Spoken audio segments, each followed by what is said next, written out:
Ma famille, elle a pensé que ce serait amusant de me laisser coincé dans un autre état. Voyons s'il peut rentrer, ont-ils ri et sont partis en voiture. Je ne suis jamais en revenu. Des années plus tard, ils m'ont retrouvé, appel manqué. Cet été-là, l'été de mes 17 ans, était censé être comme n'importe quel autre, à travailler au magasin de quincaillerie de mon père pour de l'argent, à vivre à la maison parce que l'université n'était pas pratique, selon Banks, mon père, et à être le punching ball éternel pour mon frère, l'enfant d'or Alan. Nous n'étions pas exactement pauvres, mais nous n'étions certainement pas le genre de famille qui prenait des vacances à Disney. Alors quand Banks a annoncé que nous allions faire un voyage en voiture en famille pour le mariage de mon oncle au Colorado, j'aurais dû me douter de quelque chose. Après 3 jours de ce voyage cauchemardesque, je regrettais déjà de ne pas avoir trouvé une excuse pour rester à la maison. Mon père et Alan avaient encore joué à tour de rôle à leur jeu préféré, rendre la vie de Salvador un enfer.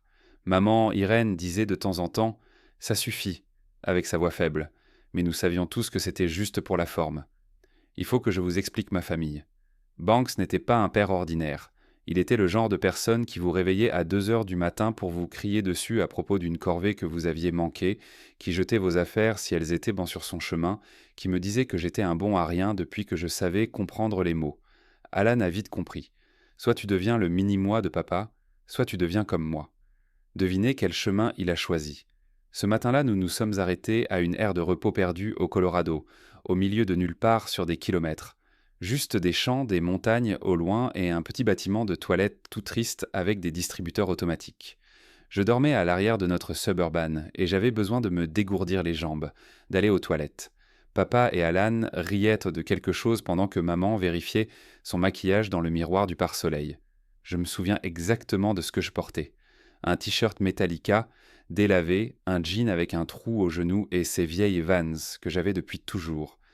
Je n'ai pas pris mon téléphone car il chargeait dans la voiture. Je n'ai pas pris mon portefeuille, car pourquoi l'aurais-je fait? Nous étions au milieu de nulle part et je ne faisais que prendre une petite pause. Quelques minutes, c'est le temps que j'ai passé dans ces toilettes, peut-être moins. Quand je suis sorti en plissant les yeux sous le soleil du Colorado, la place de parking était vide. Notre Suburban vert foncé était parti. Au début, j'ai cru qu'il l'avait en déplacé, qu'il me faisait une blague stupide. J'ai fait le tour de toute l'aire de repos. Rien. C'est ça, la trahison de votre propre sang, c'est différent de toutes les autres. J'ai attendu 1 heure, assis sur le trottoir, me disant qu'ils essayaient juste de me faire peur et qu'ils allaient revenir. Des gens sont venus et sont partis, quelques-uns me lançant des regards bizarres. Un camionneur m'a demandé si j'allais bien, j'ai menti et j'ai dit que j'attendais ma petite amie qui était aux toilettes. Il a hoché la tête et est parti. Après la 2e heure, j'ai commencé à avoir cette sensation de froid dans le ventre. Ils ne revenaient pas. Mon premier réflexe a été d'emprunter le téléphone de quelqu'un, de les appeler, de les supplier de venir me chercher.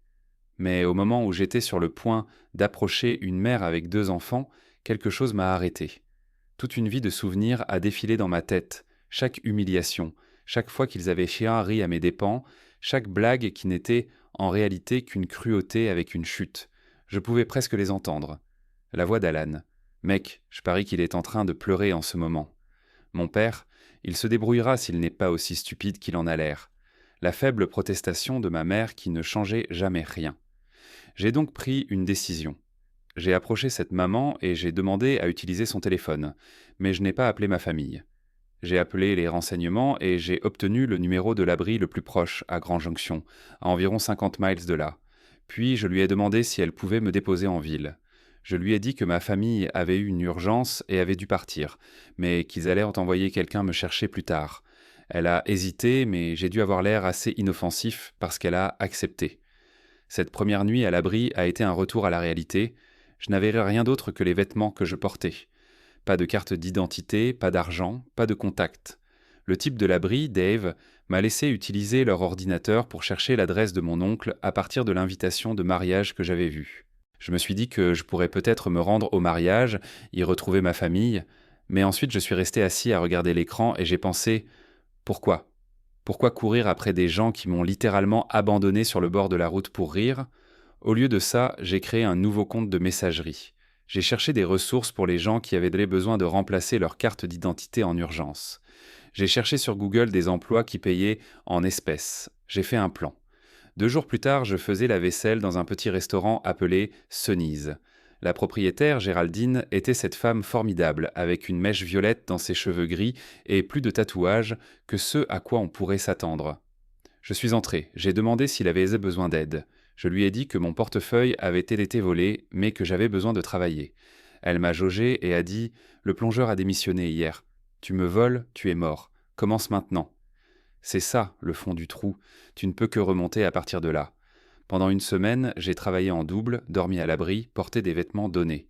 Dave m'a aidé à entamer les démarches pour obtenir une carte d'identité de remplacement en contactant l'état civil de mon état d'origine. J'ai mis en place un téléphone prépayé bon marché de chez Walmart avec le premier argent liquide que j'ai gagné. Un mois après qu'il m'ait abandonné, mon téléphone a sonné, numéro inconnu. J'ai répondu. C'était ma mère. Sa voix tremblait. Où étais-je ? Est-ce que j'allais bien ? Il m'avait cherché partout. C'était juste censé être une blague, une minute. Ils avaient attendu plus bas sur la route pendant 30 minutes, sont revenus et n'ont pas pu me trouver. 3 minutes. J'ai écouté sa panique, sa fausse inquiétude. En arrière-plan, j'entendais mon père dire de me dire d'arrêter d'être dramatique et de me ramener à la maison de l'oncle Rick. J'ai entendu Alan rire. Salvador, tu es là ? Dis quelque chose. On s'est fait un sang d'encre. Cette sensation de froid dans mon ventre avait disparu. Il ne restait plus que de la clarté. Vous vouliez voir si je pouvais m'en sortir seul, ai-je dit, ma voix plus ferme qu'elle ne l'avait jamais été, en parlant à n'importe qui. Regardez-moi faire. J'ai raccroché, j'ai bloqué le numéro. Puis j'ai bloqué chaque numéro de ma famille dont je me souvenais. Pour être sûr, je suis allé au magasin Verizon le lendemain et j'ai complètement changé de numéro.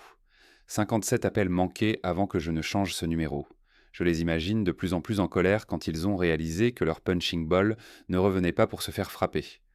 Un mois plus tard, j'avais mon propre studio au-dessus d'une laverie. Il était minuscule et sentait tout le temps l'assouplissant. Mais il était à moi. J'ai gravi les échelons jusqu'à devenir commis de cuisine chez Sonis et Géraldine m'apprenait à couper correctement les légumes sans perdre un doigt. Parfois, je consultais mon ancienne adresse email, celle que ma famille connaissait. Les messages s'accumulent. De maman. S'il te plaît, rentre à la maison, on est désolé.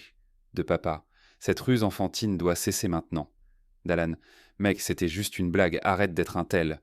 Je n'ai jamais répondu. Pas une seule fois. C'est ça, la liberté. Une fois que vous l'avez goûté, il n'y a plus de retour en arrière possible vers la cage. Écoutez, je ne vais pas prétendre que c'était facile. Certaines nuits, je défilais sur Instagram, je voyais des photos de gens avec des familles normales qui s'aimaient, mais vraiment, et je ressentais cette douleur qu'aucune quantité d'entre eux ne pouvait combler. J'ai eu des nuits où la solitude me donnait l'impression qu'elle allait l'engloutir tout entier. Les vacances devaient être les pires. Mais chaque matin, je me réveillais dans mon petit appartement minable qui sentait le downy. J'allais à mon travail de plongeur où personne ne me traitait de bon à rien et je construisais ma vie, une brique à la fois. Des mois après qu'il m'ait laissé à cette ère de repos, j'ai vérifié mon email une dernière fois. Il y avait un nouveau message de ma mère. Ta grand-mère demande de tes nouvelles. S'il te plaît, dis-nous simplement que tu es en vie. J'ai fermé l'email, supprimé le compte, jeté mon ancienne carte SIM dans la benne derrière Cenise. Cette nuit-là, Géraldine m'a appris à faire sa fameuse tarte aux pommes. Elle a dit que j'avais de bonnes mains pour la pâtisserie. C'était le premier compliment sincère dont je me souvenais avoir reçu depuis des années. Je n'ai jamais regardé en arrière. Mise à jour, des années après avoir été abandonné à cette aire de repos du Colorado, je me suis retrouvé à regarder un visage familier sur mon fil Facebook. Il faut que je vous explique ma famille. Banks n'était pas un père ordinaire. Il était le genre de personne qui vous réveillait à 2 heures du matin pour vous crier dessus à propos d'une corvée que vous aviez manquée, qui jetait vos affaires si elles étaient hantées sur son chemin, qui me disait que j'étais un bon à rien depuis que je savais comprendre les mots. Alan a vite compris, soit tu deviens le mini-moi de papa, soit tu deviens comme moi. Devinez quel chemin il a choisi. Ce matin-là, nous nous sommes arrêtés à une aire de repos perdue, au Colorado, au milieu de nulle part sur des kilomètres. Juste des champs, des montagnes au loin et un petit bâtiment de toilettes tout triste avec des distributeurs automatiques. Je dormais à l'arrière de notre suburban et j'avais besoin de me dégourdir les jambes, d'aller aux toilettes. Papa et Alan riaient de quelque chose pendant que maman vérifiait son maquillage dans le miroir du pare-soleil. Je me souviens exactement de ce que je portais. Un t-shirt Metallica délavé, un jean avec un trou au genou et ces vieilles envangues que j'avais depuis toujours. Je n'ai pas pris mon téléphone car il chargeait dans la voiture. Je n'ai pas pris mon portefeuille, car pourquoi l'aurais-je fait ?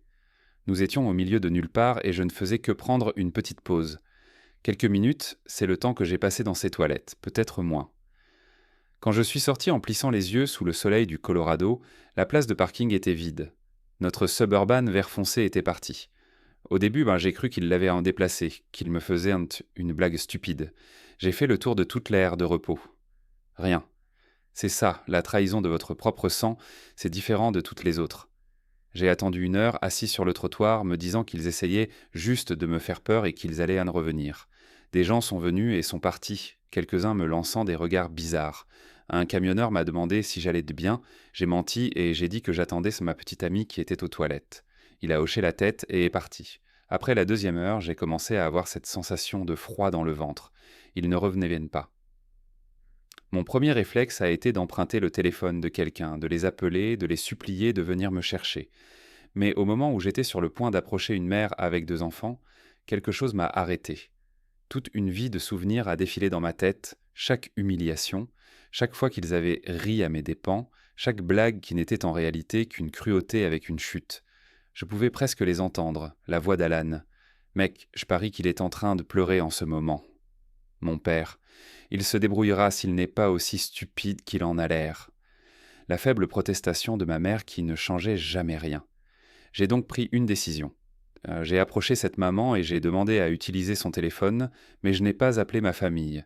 J'ai appelé les renseignements et j'ai obtenu le numéro de l'abri le plus proche à Grand Junction, à environ 50 miles de là. Puis je lui ai demandé si elle pouvait me déposer en ville. Je lui ai dit que ma famille avait eu une urgence et avait dû partir, mais qu'ils allaient envoyer quelqu'un me chercher plus tard. Elle a hésité, mais j'ai dû avoir l'air assez inoffensif parce qu'elle a accepté. Cette première nuit à l'abri a été un retour à la réalité. Je n'avais rien d'autre que les vêtements que je portais.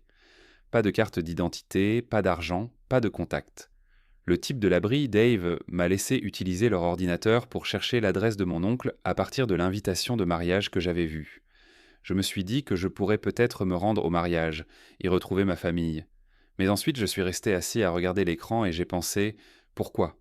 Pourquoi courir après des gens qui m'ont littéralement abandonné sur le bord de la route pour rire ?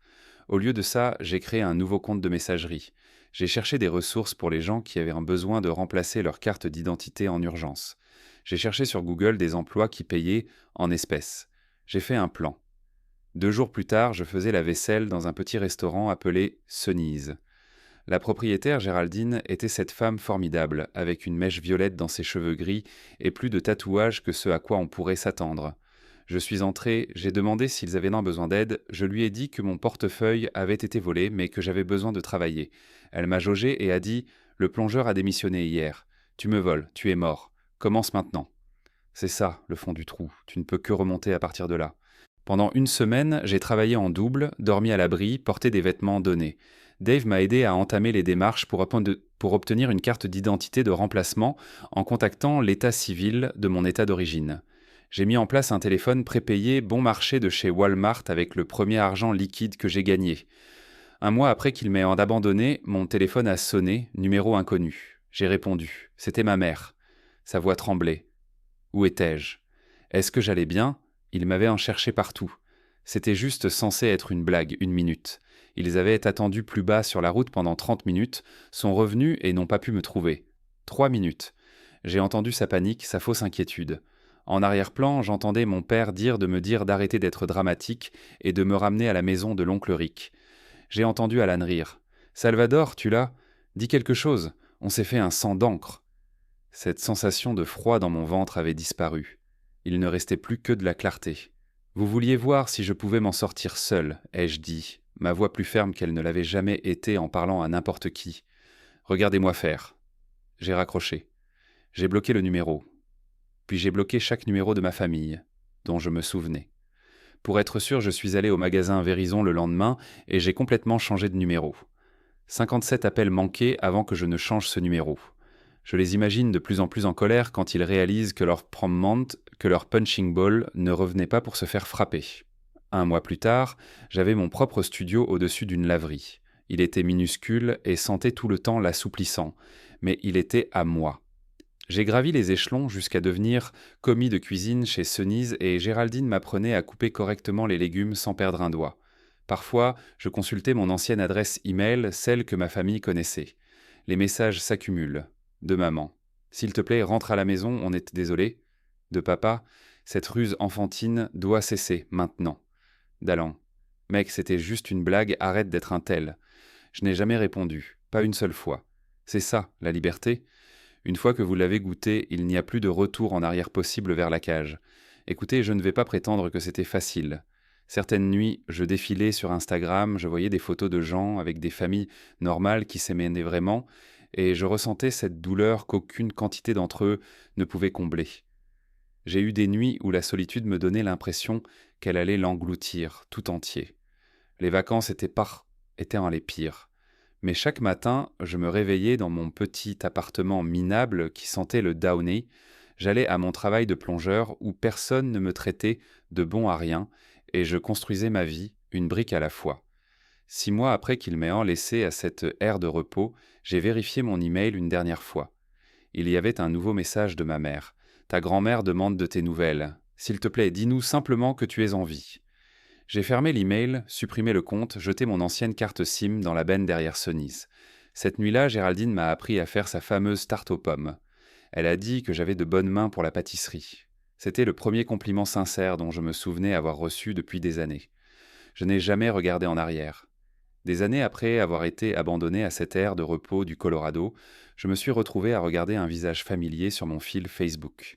Non pas parce que j'espionnais les profils de ma famille, d'accord, peut-être que si, mais parce qu'Alan venait d'être tagué dans un article de presse locale de ma ville natale. Il avait eu un DUI, conduite sous l'influence. Sa voiture s'était enroulée autour d'un poteau téléphonique commençait à venir chez Sonny's tous les mardis et jeudis comme une horloge. Elle commandait toujours la même chose, une omelette Denver, pas de tomates, un supplément de café. Elle s'asseyait toujours au comptoir avec un manuel scolaire, la faculté de médecine que j'ai découvert plus tard. Elle avait cette façon de se déconnecter complètement en étudiant. La fourchette à mi-chemin de sa bouche pendant des minutes entières. J'ai commencé à la chronométrer une fois, le record était de 18 minutes, et 47 secondes avant qu'elle ne réalise qu'elle tenait des œufs froids. 4 mois que je lui apportais des recharges de café avant qu'elle ne lève les yeux et ne me voie vraiment. Je veux dire, me voie vraiment.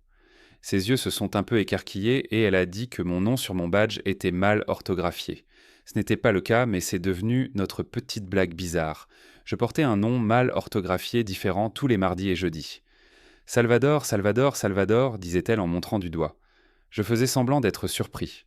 Le flirt le plus stupide de l'histoire de l'humanité, mais ça a marché. Notre premier rendez-vous n'était même pas censé être un rendez-vous. Son groupe d'études avait annulé à la dernière minute. Elle avait une réservation dans cette pizzeria où il était impossible d'avoir une table, et je me trouvais à essuyer le comptoir quand elle a reçu le message d'annulation. La minute d'après, j'étais assis en face d'elle chez Antonio's, tous les deux réalisant maladroitement que ça ressemblait exactement à un rendez-vous. Des mois plus tard, elle a emménagé dans mon appartement. 1 an après, nous avons pris un endroit un peu plus grand ensemble. Rien d'extravagant, juste 2 chambres avec une salle de bain où les toilettes ne coulaient pas constamment et des voisins qui ne s'entraînaient mordre pas à des solos de basse à 2 heures du matin. Pendant ce temps, je gardais un œil sur ma famille via de faux comptes. Je n'en suis pas fier, mais c'est comme ça. Le magasin de quincaillerie de papa a commencé à avoir des difficultés après l'ouverture du Home Depot en périphérie de la ville. Je l'ai vu réagir à ce sujet sur les pages Facebook de la communauté, des publications de plus en plus désespérées et amères. Les réseaux sociaux de maman sont devenus une sorte de sanctuaire étrange pour la famille. Des photos constantes de nous tous souriants, des publications sur le fait de manquer ces garçons au pluriel, ce qui était un comble. Elle taguait Alan mais ne me mentionnait jamais, comme si j'avais été effacé. Alan passait d'un travail à l'autre. Beaucoup de publications vagues sur les détracteurs et les nouvelles opportunités, le classique écran de fumée des médias sociaux de quelqu'un dont la vie est en train de couler. 5 ans plus tard, Géraldine m'a pris à part pendant l'inventaire et m'a dit qu'elle pensait ouvrir un 2e emplacement de Sonny's de l'autre côté de la ville. Elle m'a demandé si je serais intéressé à le diriger. Pas à le posséder, à le diriger. Une distinction importante. Je n'ai pas dormi cette nuit-là. Je n'arrêtais pas de penser que c'était une sorte de test ou de blague. Les gens comme moi n'avaient pas d'opportunité comme ça. Banks s'était assuré que je comprenne bien cela. C'est ça, les croyances empoisonnées, elles restent dans votre système longtemps après que vous vous soyez échappé du serpent. Mais j'ai dit oui. Parce que Kendra, à moitié endormie à côté de moi, a marmonné que je serais stupide de ne pas le faire. Parce que Doug, à travers un voile de fumée de marijuana, quand j'en ai parlé, a dit « Ben oui, tu gères déjà pratiquement l'endroit d'origine ». Parce que Géraldine n'était pas Banks, n'était pas ma famille, et ne m'avait jamais fait sentir que j'étais un bon à rien. Sonny's East a ouvert 6 mois plus tard, plus petit que l'original, avec un menu différent, mon menu. J'ai travaillé 80 heures par semaine la première année, j'ai perdu 20 livres que je ne pouvais pas me permettre de perdre, je me suis disputé avec Kendra à propos du fait que je n'étais jamais à la maison, je suis rentré plus d'une fois à la maison avec des post-it passifs agressifs sur le frigo. Mais ça a marché. Les gens sont venus, les gens sont revenus. La nourriture était bonne, l'ambiance était bonne. Nous ne devenions pas riches, mais nous nous en sortions. 7 ans après avoir été abandonné, j'ai gagné assez pour aider Kendra avec ses prêts pour la faculté de médecine. Pas tous, ces trucs sont monstrueux, mais assez pour faire une entaille. Elle a pleuré quand je lui ai montré la confirmation de paiement. Pas des larmes de cinéma avec un mascara parfait, de vrais pleurs, le visage rouge et morveux, des sanglots. Je ne m'étais jamais senti plus comme une vraie personne qu'à ce moment-là. Puis ma grand-mère s'est morte. Je l'ai appris via Facebook. Maman a publié un long hommage dramatique avec 1 million d'émojis en forme de cœur. Grand-mère Rose avait été la seule personne dans la famille qui tenait tête à Banks, la seule qui semblait me voir. Elle me glissait des billets quand personne ne regardait, me disait de les économiser pour mon évasion. Je pense qu'elle voulait dire l'université, il s'est avéré que c'était plus littéral que ça. J'ai pensé à aller à l'enterrement, j'ai même cherché des vols. Kendra a dit qu'elle viendrait avec moi, qu'elle me tiendrait la main pendant toute l'horrible réunion. Doug a proposé son vieux taco si je voulais conduire à la place. Géraldine a juste haussé les épaules et a dit « Les morts ne savent pas si vous êtes là ou pas. Alors faites ce qui vous apporte la paix. » Je n'y suis pas allé. Au lieu de ça, j'ai envoyé des fleurs, une composition de sympathie générique, j'ai signé la carte Salvador. Pas d'adresse de retour, pas de note, juste mon nom. L'explosion sur les médias sociaux a été immédiate. Maman postait à propos de signes et de mains tendues d'outre-tombe. Alan faisait des commentaires cryptiques sur les fils prodigues. Banks ne disait rien publiquement, mais je pouvais imaginer la tempête à huis clos. Une semaine plus tard, j'ai reçu une demande d'amis d'un profil que je ne reconnaissais pas, un nom aléatoire, pas de publication, pas d'amis. J'ai failli la supprimer jusqu'à ce que je voie le message. Salvador, c'est oncle Rick. Ta mère m'a donné ton ancienne adresse email, mais elle a rebondi. Tu vas bien ? On s'est fait du souci. Ton père a demandé de tes nouvelles. J'ai bloqué le compte. Cette nuit-là, j'ai eu ma première crise de panique depuis des années. Assis sur le sol de notre salle de bain à 2 heures du matin, essayant de ne pas réveiller Kendra, j'ai l'impression que mes poumons s'effondraient en imaginant Banks me pourchasser, se présenter chez Sonny's, détruire tout ce que j'avais construit. Kendra m'a trouvé là 1 heure plus tard. Elle n'a pas posé de questions, elle s'est juste assise avec moi, son épaule touchant la mienne. Quand j'ai enfin pu respirer à nouveau, elle a dit la chose la plus simple du monde. Ils ne peuvent rien te prendre si tu ne leur donnes rien. Le lendemain matin, j'ai appelé un avocat, j'ai demandé des conseils sur les ordonnances de restriction juste au cas où. J'ai renforcé les paramètres de confidentialité sur tout. J'ai demandé à Géraldine d'avertir le personnel de ne donner aucune information sur moi à qui que ce soit. Des stages pratiques. Contrôlez ce que vous pouvez contrôler. 10 ans jour pour jour, après avoir été abandonné, j'ai épousé Kendra. Petite cérémonie dans un parc d'État. Doug était mon témoin. Géraldine a fait le gâteau et a pleuré pendant tout le temps, le mascara coulant sur ses joues ridées. La grande et bruyante famille de Kendra m'a adopté instantanément. Son père faisait des blagues de papa qui, d'une manière ou d'une autre, ne me faisaient pas tressaillir. Sa mère me serrait dans ses bras sans déclencher de sonnette d'alarme dans ma tête. C'est ça, la famille. Parfois, elle vous trouve quand vous avez cessé de chercher. Une semaine après le mariage, en défilant sur mon faux compte tard le soir, je l'ai vue. Une publication de Banks sur une page communautaire demandant des informations sur mon fils Salvador, dernière localisation connue Grande Junction, Colorado. Urgence familiale. Il n'y avait pas d'urgence. Je savais ça. Ce que je ne savais pas, c'était pourquoi, après des années de silence, il me cherchait tant soudainement. Alors j'ai creusé plus loin. J'ai créé un autre faux compte, j'ai rejoint les groupes communautaires de ma ville natale. J'ai reconstitué le puzzle petit à petit. Le magasin de quincaillerie avait fermé. Leur maison était saisie. Maman avait des problèmes médicaux dont elle parlait vaguement sur les réseaux sociaux.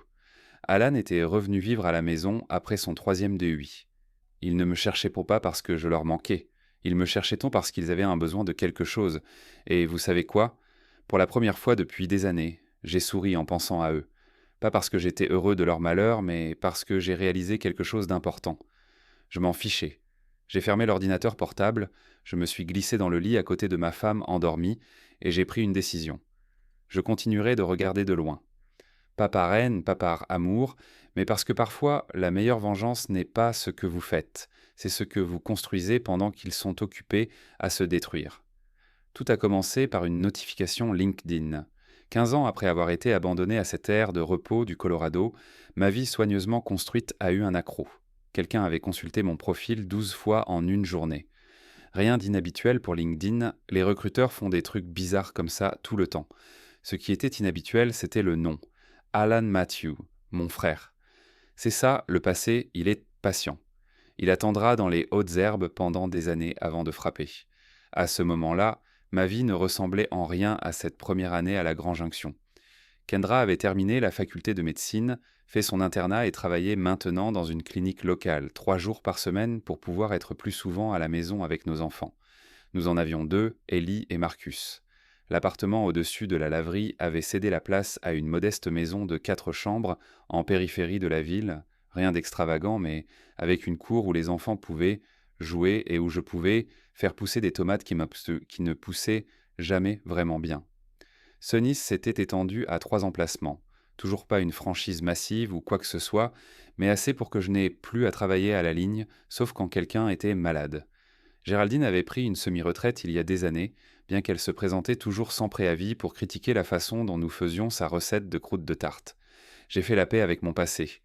Du moins, c'est ce que je pensais. Je continuais à surveiller ma famille de loin, mais la vérification constante s'était estompée à peut-être une fois tous les quelques mois. La dernière fois que j'ai su, Banks et Irène avaient déménagé dans un endroit plus petit, après avoir perdu la maison. Alan s'était marié, avait divorcé, puis s'était remarié. Ils avaient en tous apparemment continué leur vie comme moi.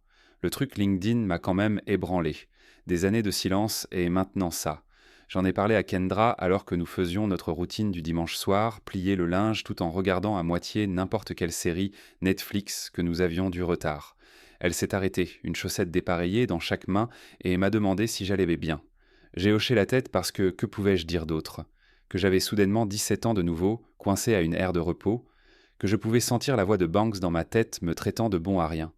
3 jours plus tard, j'étais chez Sunny Zest, le deuxième emplacement d'origine, aidant à l'inventaire parce que notre fournisseur avait encore envoyé le mauvais type de filtre à café quand Maya à l'avant a appelé en disant qu'il y avait de la famille qui demandait à me voir. Ma première pensée a été les parents de Kendra qui nous surprennent parfois quand ils passent. Je me suis dirigé vers l'avant, mes engrenages mentaux s'activent déjà pour savoir comment les convaincre de rester pour le dîner. Ce n'était pas la famille de Kendra. Banks avait l'air plus vieux, plus gris, son corps autrefois imposant était en quelque sorte rétréci.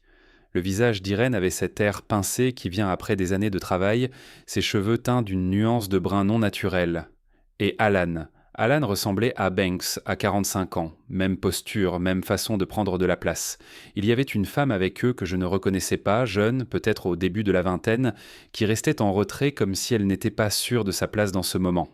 Personne n'a parlé. Le bruit de l'heure du déjeuner a semblé s'estomper, jusqu'à ce que tout ce que je puisse entendre soit mon propre cœur qui battait dans mes oreilles. Banks a rompu le silence en premier, il a dit mon nom comme une question. J'ai hoché la tête parce que ma voix était apparemment partie en vacances. Écoutez, j'avais imaginé ce moment de 1000 façons différentes pendant des années. Dans certaines versions, je les rembarrais de façon spectaculaire. Dans d'autres, j'étais cool et distant, indifférent à leur existence. Dans quelques scénarios embarrassants de fin de soirée, nous avions même une réconciliation en larmes. La réalité était toujours plus désordonnée que l'imagination. J'ai fait un geste vers une table vide dans le coin, j'ai dit à Maya d'apporter des verres d'eau. Je me suis assis en face des gens qui avaient autrefois été de ma famille et j'ai attendu. Ils m'avaient retrouvé grâce à cet article de magazine, Rocky Mountain Rising, histoire de succès locaux. Ce n'était même pas un grand article, juste une barre latérale avec une photo de moi devant le Sunnis d'origine, mais apparemment une des ses amies de lycée de maman avait déménagé au Colorado, l'avait vu et le lui avait envoyé avec un message « N'est-ce pas ton fils ?» 75 appels manqués. C'est le nombre d'appels qu'ils avaient dépassé à mon ancien numéro au fil des ans avant qu'il ne soit déconnecté. Maman avait tenu le compte. Elle l'a mentionné comme si ça était censé signifier quelque chose. Ils parlaient l'un sur l'autre. Maman à propos de leur inquiétude, Banks à propos du fait que j'avais mal compris ce qui s'était passé ce jour-là. Alan essayant maladroitement d'agir comme si nous étions de vieux amis qui se retrouvaient. La jeune femme, la deuxième femme d'Alan, Poppy, il s'est avéré me regarder simplement avec des yeux curieux. Je les ai laissés parler, je les ai regardés raconter leur version de la réalité où ils n'étaient pas les méchants. J'ai remarqué comment Banks regardait le restaurant, calculant mentalement ce qu'il pourrait valoir. J'ai vu comment la main de maman tremblait légèrement lorsqu'elle a pris son verre d'eau. J'ai surpris le charme exercé d'Alan qui s'effaçait chaque fois qu'il pensait que je ne le regardais pas directement. Finalement, quand ils n'ont plus eu rien à dire, j'ai posé la seule question qui comptait. Pourquoi maintenant ? C'est là que la vraie histoire est sortie, par bribes, entre des silences gênants. Banks avait des factures médicales, des problèmes cardiaques, pas d'assurance. La deuxième maison était également en saisie. L'entreprise d'Alan, quelque chose de vague impliquant la crypto-monnaie, avait échoué de façon spectaculaire. Maman avait besoin d'une opération au genou qu'elle ne pouvait pas se payer. Ils n'étaient pas là pour la réconciliation, ils étaient pas là pour l'argent. J'aurais dû être en colère, j'aurais dû les jeter dehors. Au lieu de ça, j'ai ressenti quelque chose d'inattendu, de la pitié. Ils avaient l'air si petits, si désespérés. Ces géants qui avaient autrefois contrôlé tout mon monde n'étaient que des personnes imparfaites et brisées. Je les ai invités à dîner chez moi ce soir-là. J'ai dit que j'avais besoin de réfléchir, de parler à Kendra. Ils ont accepté avec empressement, Banks pensant déjà que c'était une affaire conclue. Cet après-midi a été surréaliste. J'ai récupéré Ellie de son cours de danse, j'ai aidé Marcus à préparer sa présentation de maternelle, tout en envoyant des SMS à Kendra pour lui dire qu'il venait dîner. Elle a proposé d'emmener les enfants chez sa sœur, j'ai dit non. Je les voulais là.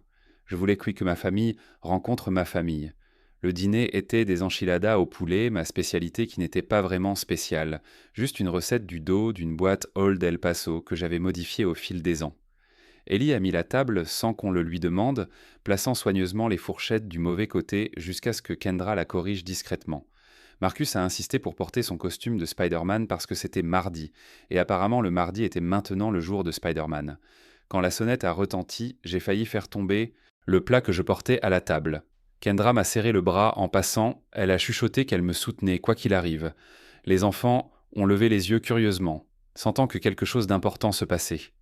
C'est ça, les moments que vous redoutez, quand ils arrivent enfin, ils sont à la fois pires et meilleurs que vous ne l'aviez imaginé. Les présentations ont été maladroites. Banks n'arrêtait pas d'appeler Kendra Karen malgré les corrections. Irène ne pouvait pas s'empêcher de pleurer chaque fois qu'elle regardait les enfants, ce qui faisait paniquer Marcus. Alan et Poppy étaient les moins pires, faisant de vrais efforts pour avoir une conversation normale, bien qu'Alan ne cessait de lancer des allusions sur la famille qui aide la famille.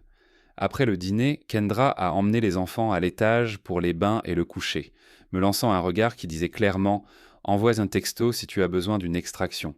Puis il n'y avait plus que moi et eux, assis dans un salon qui me semblait soudain trop petit. Banks a commencé son discours, sur la façon dont la famille reste unie, sur la façon dont il avait toujours su que je ferais quelque chose de ma vie, un mensonge, sur la façon dont il n'avait juste besoin que d'un petit coup de main pour se remettre sur pied.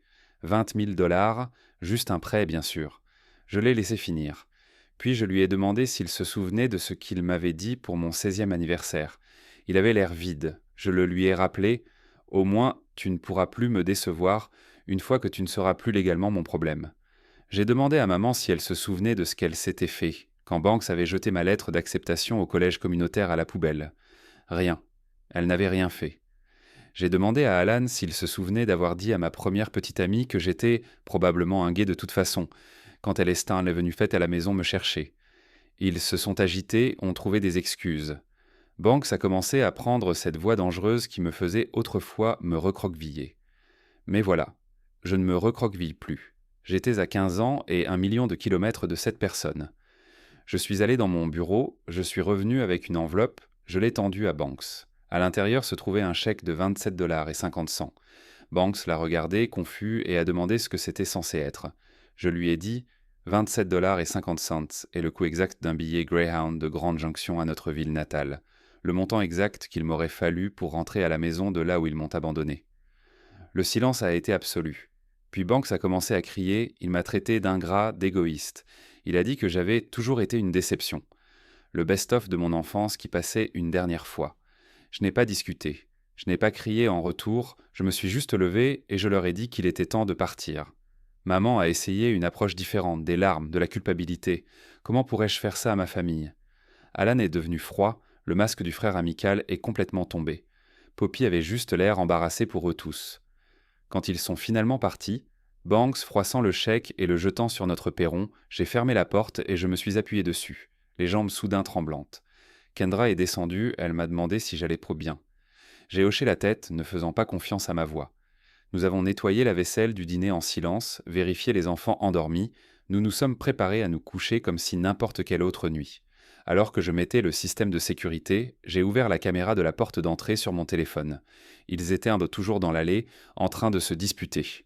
Banks gesticulait sauvagement, maman pleurait, Alan regardait notre maison avec une expression que je reconnais trop bien. Un mélange d'envie et de haine. Finalement, ils sont montés dans leur voiture de location et sont partis. Je ne les ai plus jamais revus ou entendus. Je ne m'y attends pas. Le chapitre est clos. C'est ça, la vengeance. La meilleure sorte n'est pas quelque chose que vous faites, c'est quelque chose que vous vivez. Chaque moment heureux avec mes enfants, chaque blague de l'intérieur avec Kendra, chaque dimanche matin tranquille sans rien à craindre, chaque jour ordinaire dans une vie construite selon mes propres termes. Je ne suis jamais rentré à la maison. J'ai fait quelque chose de mieux. J'en ai construit une.